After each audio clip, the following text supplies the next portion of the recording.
after 30 minutes ng pagpapakulo, ayan na yung itsura niya. Hindi pa siya tapos.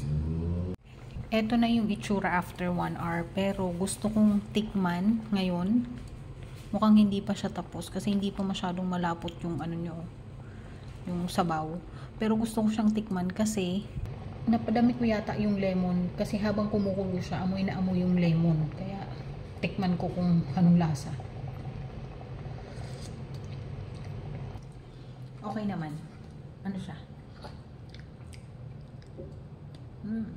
Natakot kasi ako baka hindi masarap kasi matamis, tas maasim, ganon. Pero mukhang okay naman yung lasa. Kunti pa, siguro mga half an hour pa. Ayan na, after 1 hour and 20 minutes, eto na yung itsura na. Ayan. Medyo mas malapot na ngayon yung sabaw. Ayan. Siguro okay na yan. Finish na siya.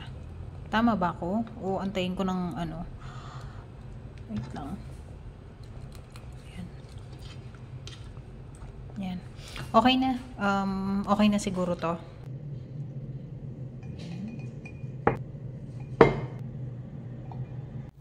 At ayan na po yung final product. Ayan lahat yung nagawa. Yay!